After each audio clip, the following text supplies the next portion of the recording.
All right, we had some interesting replies to the video about the juicing. So the video, in short, was pretty much like the game's got a little bit silly for me. I've played this game for a long time, and it's got to the point now where you can kind of sense where things are going before they get there, which is probably a fault of GGG. Maybe letting the cat out of the bag with the juice and the whole trade system and whatever.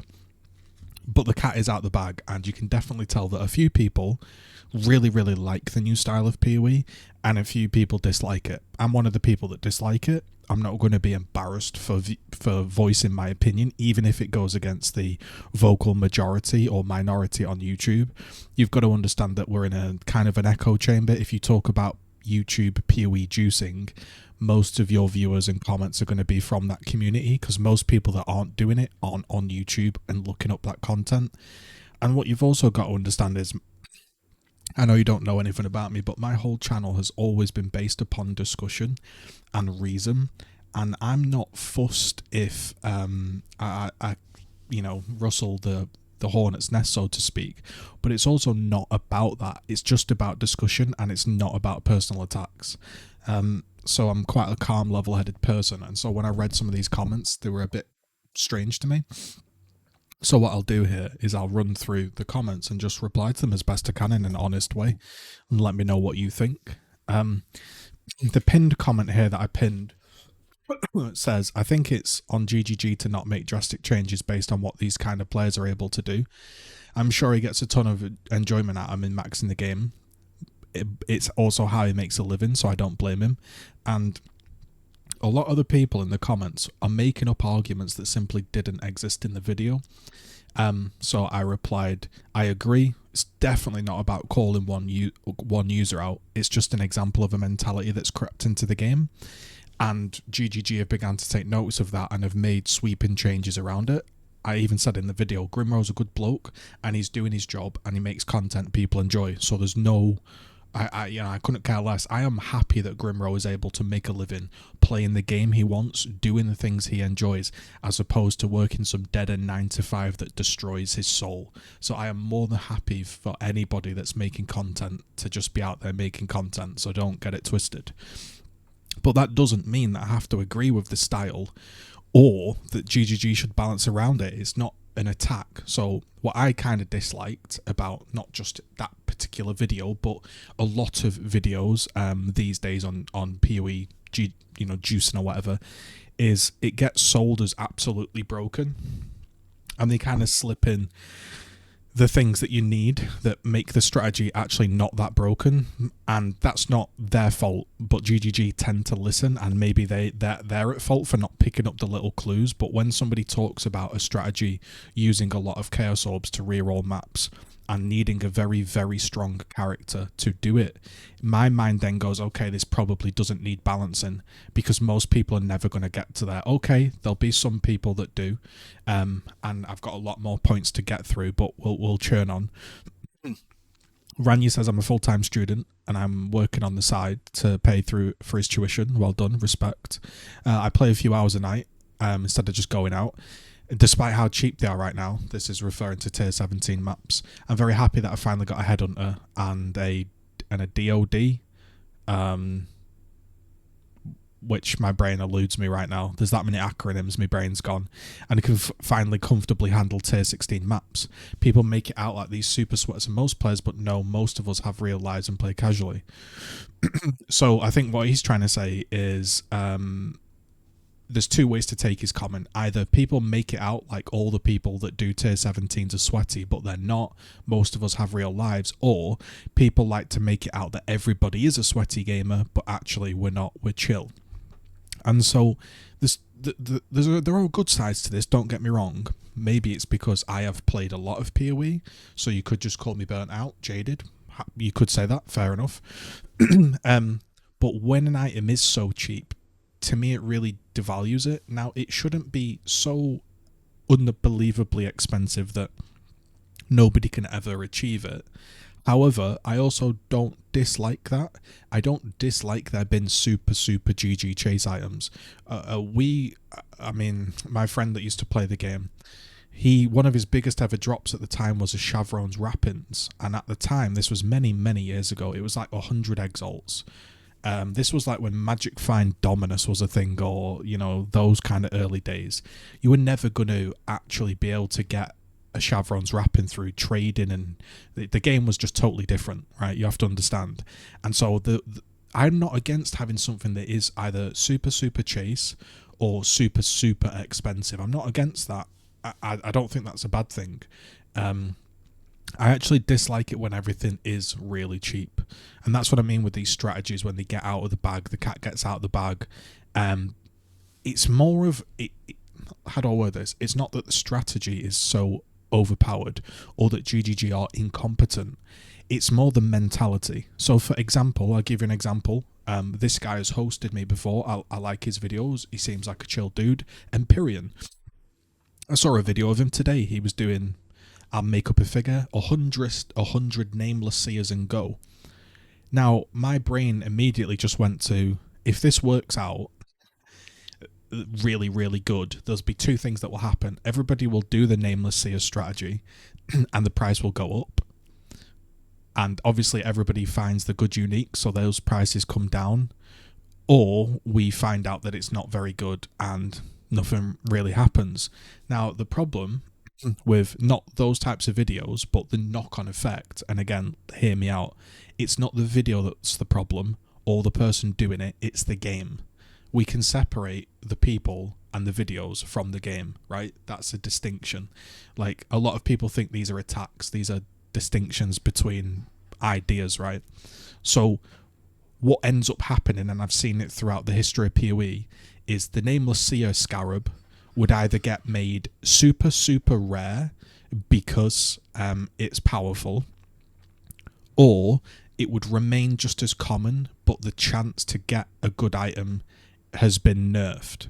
So there's two ways of thinking of it. For me personally, what I would rather see is the scarab become rarer but still remain good, but not so unbelievably rare that somebody in solo self-found can't experience it.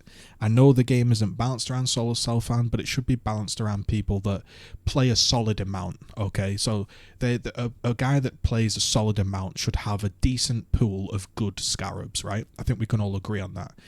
So the problem is, if the nameless seer scarab would become super, to use a word, potent, it would just either they'd nerf the loot tables or they'd make it super rare. What I dislike about PoE, it seems to be leaning into the fact of, let's keep it common and just make it weaker. It's like you run into a diviner's box, it doesn't feel impactful anymore, does it? You get a random scarab drop, it doesn't feel impactful. So when things are super abundant and weak, to me that doesn't feel that great. But when they try to make it super rare, they go too far, and the average player, the player that plays a decent amount, never sees them, and so there's just a slight off balance. So somebody says that this is the problem with PoE. GGG changes and balance things around the top 1% that gets geek no life 10 mirrors in one day, and unfortunately some of that sentiment is definitely true. Somebody replies, you act like the average Joe is doing Uber content. This content is made for the 1% and therefore should be balanced around them. Now, that did make me think, yeah, that does make sense. But the top 1% or 0.01% play in such a way that is, I would say, I don't know if this is the correct terminology, but like egregiously obtuse. So yesterday I got a Essence memory, okay? And the Essence memory dropped, and I ran it, and I could have made profit, right? If I tabled it all up, it was like a 70C drop, and I got like 200C out of the memory. Now, because the game mentality has shifted towards how much currency can I make 24/7, what people would do then is just buy every single one permanently and run it and run it and run it and run it and run it until they've made mirror after mirror after mirror, release a video, and then GGG nerf it. That's what I dislike. It's almost like in a weird way, it's kind of like we can't, I think this is where the irritance is coming from say, Alejandrunas here. Probably butchered his name there, Nunes. sorry, I've just got that song in your head, Alejandro. It's the game been kind of butchered because people are quote abusing something. So it's like they find the strategy and they don't just do it once or twice and go, hey, that was a nice drop, that felt impactful to me, nice, you know. Instead they absolutely obliterate it 24/7 for the next week, and then the thing ends up getting nerfed, and then the average player that finally stumbles across it ends up with a much weaker experience because some dude just power farmed the hell out of it all day. Like, example, you know, the diviners boxes from years ago. Getting a diviners box was an exciting thing. You would even roll it. You would strong box quality it up, roll it, extra items and all that good stuff, and it would be pretty impactful. But because people were bringing in 6-man clients and power farming divination boxes, they got nerfed. So now when you run into one, it doesn't really feel like anything. And that's what ends up happening with all of these scarabs and all of these strategies. Somebody finds an edge case of like abuse or profitability, and they power farm it non-stop all day, every day, until it gets nerfed, and then we have to suffer the consequence. It's not about being a bad player. People are telling me that I'm a trash player because of it. I'm not going to show you my standard gear or whatever, but I've done everything in the game, bro. Like, I'm not a complete noob. Like, the idea that because I disagree with a few things makes me a noob is a really immature approach to a discussion. So Heavy Claw says this is a reality check on the community and 0.1% streamers. Also loved how hard the cope is on the comments with pushback, not even taking any points of the video and just missing the point entirely. And since the opinion doesn't come from a Palestrom, but from a random one that knows nothing, here's the dislike bad ratio, boo-hoo, you know what I mean? And look, I don't want to blow my own trumpet, but I do tend to agree with that. In this year, I've posted one video to Reddit. It got like 50 upvotes within like 5 minutes. And then they removed the post because the moderators said, hey, listen, this is just an opinion piece and this mimics what a few other people have said. We don't want your content. And the reality is, if I was a Mathol, if I was a bigger streamer, the opinion wouldn't have just been deleted like that. Like, there is a bit of a click in PoE, we have to agree. I'm not trying to say woe is me, but there is. At the end of the day, the real problem here is GGG nerfed the things completely into the ground rather than the nerf that affects the top 1%. Yeah, so rather than thinking cleverly about the buffs and nerfs, they're just doing this blanket nerf, quick nerf, quick fix to patch it, that ends up affecting everybody in not the perfect way. I do agree. GGG have to change the way party quantity works. It shouldn't scale up a character. Yeah, I don't think stacking up characters, to be honest, inside of a zone should be a thing. The buff of playing with your friends should be you get to play with your friends, kill the monsters that they're killing, see the drops that they see, and you're just having a good time. The buff shouldn't be, hey, you also get a load more stuff. That just shouldn't be a thing. I am the average Joe and I have a build worth 70 divines and I can't even do one. And I'm worried that when they'll get to it, they'll nerf it. And look, you might think this is a daft opinion or something, but a lot of people do feel like, oh God, if I don't power farm to this strategy right now, it's going to get nerfed. And that's something that's only really crept into the game over the last few leagues. Normally, you could just relax and you find your strategy or you build and you're like, okay, I'll play that.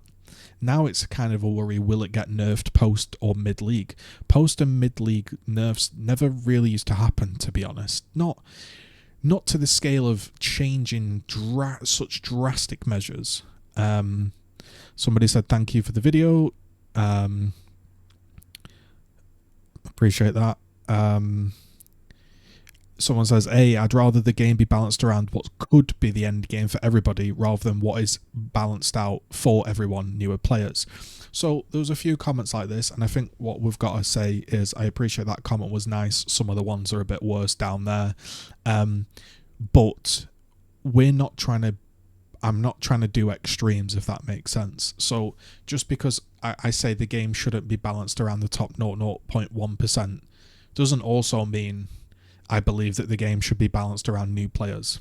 Obviously, this is a difficult game with depth and knowledge and a big learning curve, which is what makes it so enjoyable. And obviously, the game shouldn't be designed around new players, but it should be designed around the person that actively plays the league, enjoys the game, sinks a good portion of their time into the league. That's who it should be based around. Is this person going to have a good experience? An example, remember Abyss League, where you just couldn't find a lich? They were so rare. Now the top 1% would be finding them because they're doing 100 maps a day, and it gave out really good loot, so it had to be rare, but the average Joe didn't quite find one. I'm not saying it's quite as bad as that. They have improved on their leagues in that regard, but there definitely is a mismatch at the moment. The top 1% of players are definitely been catered towards in a way that I've not seen before. And I can say that as a quote top 0.1% player, you might not think it. I kill every single Uber in the game every single time. I have as much currency as I desire, and just because I'm like a complete nobody in PoE doesn't mean that I'm a trash player with no experience in the game. And by the way, even if I was a trash player with no experience in the game, it doesn't matter. It really doesn't matter.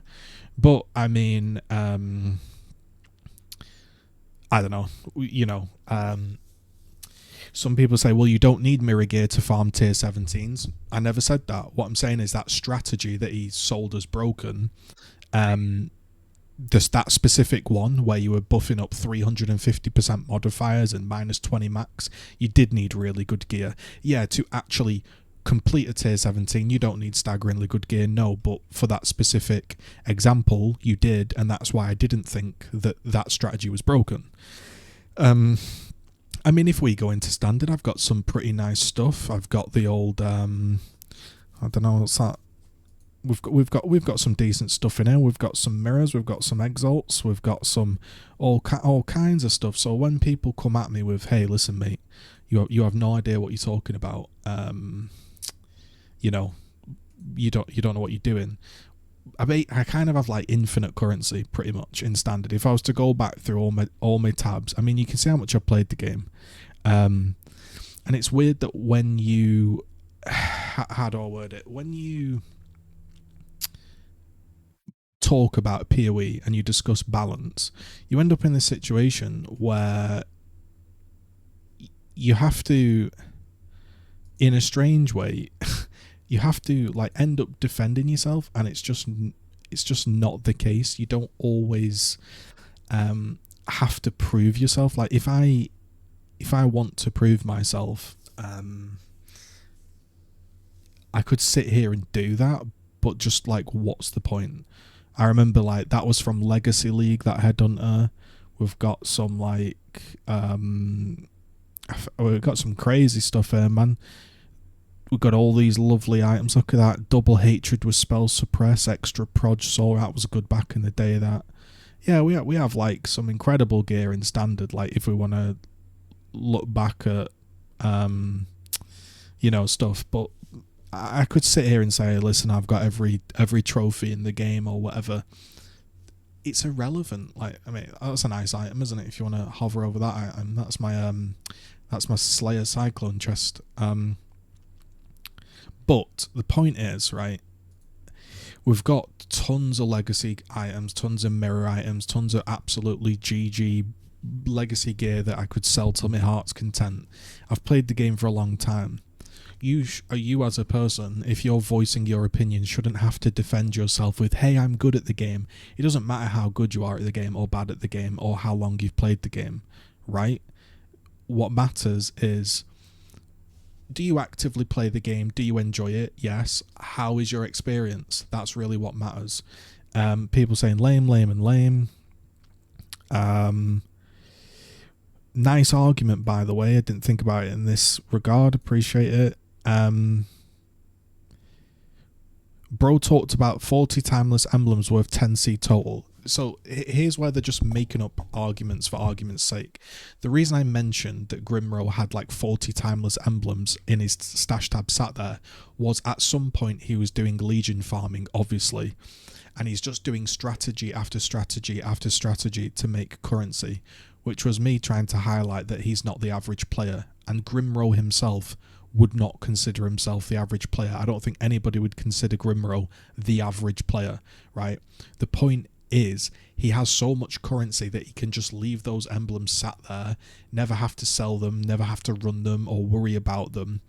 And so when a streamer comes up with like the, hey, this strategy is broken, you have to, in the back of your mind, just have a little bit of sense about who the person is.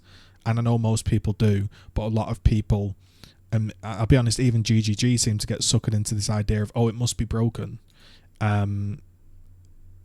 Like I said, I totally understand what he's trying to say. You need a good build, you can make a lot of money, and you can juice it up. But for 99% of the video, and most of these juice videos, not Grimro in general, it's like, hey, here's this incredibly overpowered thing, and then right at the end they'll slip in the requirements, and it's a bit boring and tedious to me. Like, you can like the content and that's great, but I don't like the currency obsession in the game right now. So people will say, well, if you don't like the currency obsession in the game, go play hardcore. But that's, you know, that's by the by. Imagine balancing the game around no-lives that farm 10 mirrors a day. This game gets harder for the casuals. Between Adorned, Mage Blood builds and Tier 17 farming strats, the bar to entry is just dumb.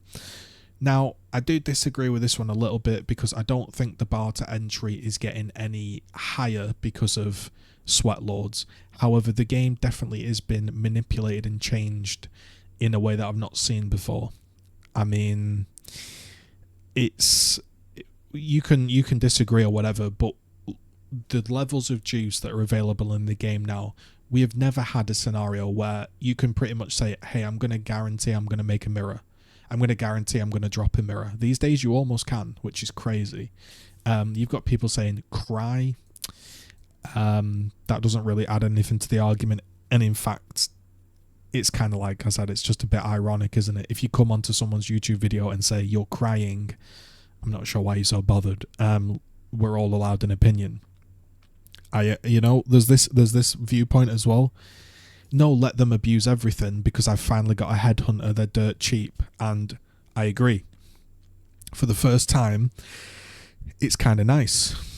You get your unnatural instinct for a few pennies. You get your headhunter for like 9 divines, which is like 900C. You can get a headhunter in a single evening of dedicated farming if you want. But to me, you can tell me I'm wrong, but the joy of an ARPG is working towards a piece of gear that enables you to do a piece of content that you couldn't do before. And now it's kind of like, hey, every build is semi-busted, it can pretty much do all the content, but if you want to do the super niche, obnoxious farm that makes 10 mirrors, you're going to need an unbelievably GG build. And then the whole game gets warped around that. And yes, it's exciting the first time you own a headhunter or whatever, but when they're so cheap, next league and the next league after, you'll kind of sit there and you'll think, well, I've got 3 or 4 divines in my tab now. I'm not going to buy any gear. I'm just going to wait till the top 1% start farming the strategy, and then the headhunters come down to a few divines and I'll buy one. It's a bit weird. Calling it schizo rambling, and I sort of had a joke saying I can't reply later, but I'm in a dark padded room. Look, just coming onto someone's YouTube channel and saying, hey, you're a schizo, because I think that the game is getting a little bit out of control with everybody sweating currency 24/7. I disagree. You have this guy. This is a terrible take. I was farming tier 17s on day 4. I mean, listen, I'm not saying the game should be developed around the average player, but saying my opinion is just flat out wrong because you were farming tier 17s on day 4 in SSF. I get what he's trying to say. Hey, you don't need to do all these trade cringe strategies because you can do it SSF. But listen, you're a different breed of gamer, mate, if you're doing that in SSF on day 4. I think we'll all agree, right? I do agree with this tendency, though, and it's one I always preach. It is a 99% solo player game, so just enjoy the game. Yes, totally agree. Totally agree. You should filter out the noise and just enjoy the game, but sometimes it gets a bit difficult to filter out the noise when GGG are directly balancing and tweaking things like, for example, hey, I used to get a whole pack of rogue exiles, now I get a single exile because some geek fucking did it for the months or weeks straight or whatever, or days straight, to power farm 10 mirrors in a day. So now I only get one exile. So now my fun has been hindered because some power geek has nerfed. You know what I mean? Like, I do agree it's a solo player game and live in your own bubble, and that's where you'll have the most fun. 100% totally agree. That's how I do it. Me and my friend were only in Discord the other day saying, and read what he says, I can't really be bothered with PoE. I've kind of got myself into a mindset of what's the point? I'm playing to make my build better or make currency for no reason when my build is already really good. I might stop playing a bit earlier just so I can enjoy it next league. Not really feeling it, you know. My character's really cracked to the point where I have mirror gear, but I'm not really sure what I'm doing, so I'm just going to move on. Like, we just play the game until we get bored and then move on. It's not too deeper than that. This is my favourite comment. I'll probably end on this one. I'll end on these, right? These two comments were good.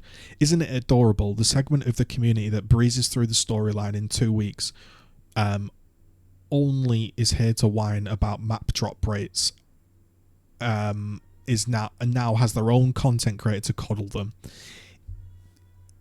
If this person thinks I sit in white maps or whatever and I'm coddling new players, he's off his chart. Put it this way, I can't open my hideout because there's that many trophies that it blows me up, right? If I wanted to put all my trophies down. If I wanted to be a big geek, mate, I wouldn't have a PoE channel. I wouldn't have a channel with guides. I wouldn't, like, look, here's the thing. I can admit I can be sweaty. Right, I can be sweaty. Look at this. I have no problem in it. I have an adorned breakpoint chart, helping out the community. Now, is that somebody that sits in white maps and like, bro, I don't even understand what your opinion is. He's just molding because my opinion differs from a content creator he enjoys. This guy, all I'm hearing is skill issue. This has got nothing to do with skill. Making currency in a video game is not skill. It's just find piece of knowledge and rinse and repeat strategy. If I tell my friend, hey, buy the essence memory, kill all of the essences, sell essences, make mirrors. Okay, is he now perfectly skilled at PoE? Like, making currency isn't the be all and end all of this game. We have another one here, Brute. Looks like this video was a great opportunity to project your skill issue onto bad players. That is so funny. Like, this is how out of touch they are, right? PoE YouTubers aren't making you worse at the game. For most players, 8TC will be their biggest drop. Lamau, yeah right buddy, actually run some maps. Now here is where he's not understanding. We have mirrors sat in standard. We have thousands of divines. We've got mirror watches eyes. We've got vulture beasts. We've got out the wazoo. We've got synthesized bases. We've got everything, right? I've got the best vault tactic on the server, mate. Right? If we want to geek it out, we can geek it out. The point is, I am not totally delusional. For most players, 8TC will be their biggest drop. You might get a raw divine drop, which is about 100C. Apart from a raw divine dropping, the next tier is going to be your mirror, because the sacred orb ain't going to be worth that. You might get a rare that they probably don't know how to price, right? But a map will instantly sell for 8TC. For a lot of people that just get into maps and play a few games, if they got up to that, yeah, a big 8TC drop is pretty big. Like, an 8TC drop is big for people. The fact he's laughing that off just shows how out of touch these players are. 8TC for a lot of people is a big drop. Like, it's not for me. You know, I'll get a watcher's eye and I'll be like, oh, this is priced 5 div on ID val, right? Like, just because I can understand their opinion doesn't mean I also sort of am that player. It's just called understanding. So look, there was some interesting takes in there. I still personally dislike the way the game is going. I imagine PoE 2 will be up my alley more if I decide to play it, with it having a little bit less juice, a little bit more impactful drops. I imagine it will be slower. The zoomers might cry. But this is not about calling out one user. No, this is just about saying there are quite a few people that I talk to that are genuinely a little bit, that they're not quite enjoying PoE as much as they used to. and this may be one of the factors, so I'll voice that opinion. It's not a hate video or anything like that. Don't make me a lunatic in a padded wall. It's just one of those things, isn't it? So there you go.